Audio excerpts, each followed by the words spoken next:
بسم اللہ الرحمن الرحیم۔ السلام علیکم ورحمۃ اللہ وبرکاتہ۔ حضرت سعید بن جبیر رضی اللہ عنہ سے روایت ہے کہ میں نے حضرت ابن عباس رضی اللہ عنہ سے پوچھا کہ جو شخص کسی مومن کو جان بوجھ کر قتل کر دے کیا اس کی توبہ قبول ہو سکتی ہے؟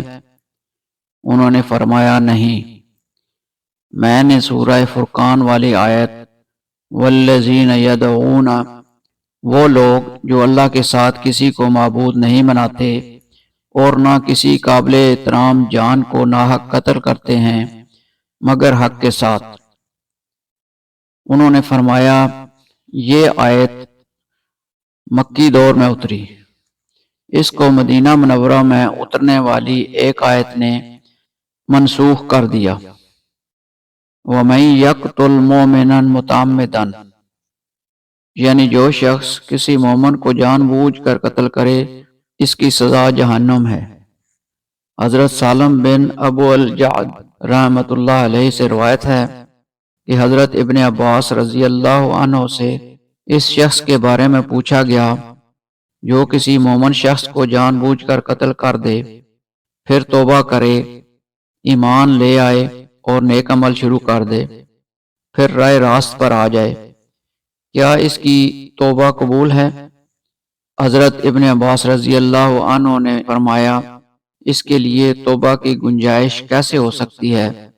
میں نے تمہارے نبی اکرم صلی اللہ علیہ وآلہ وسلم کو فرماتے سنا ہے مقتول قاتل کو پکڑ کر لائے گا جبکہ مقتول کی رگوں سے خون بہہ رہا ہوگا، اور وہ کہہ رہا ہوگا یا اللہ اس سے پوچھ اس نے مجھے کس بنا پر قتل کیا؟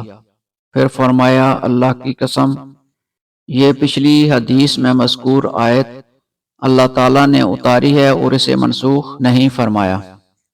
حضرت عبداللہ بن عمر رضی اللہ عنہ سے روایت ہے کہ نبی کرم صلی اللہ علیہ وآلہ وسلم نے فرمایا بڑے بڑے گناہ یہ ہیں اللہ تعالیٰ کے ساتھ شریک ٹھہرانا، ماں باپ کی نافرمانی کرنا، کسی بے گناہ جان کو قتل کرنا اور جھوٹی قسم کھانا۔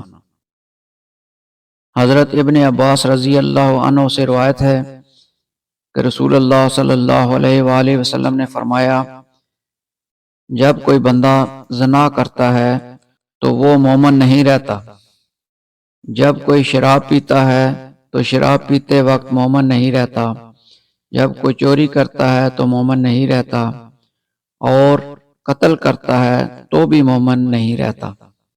اللہ تعالی ہمیں دین کی صحیح سمجھ عطا فرمائے اور عمل کی توفیق دے، آمین۔ جزاک اللہ خیرہ، والسلام علیکم ورحمۃ اللہ وبرکاتہ۔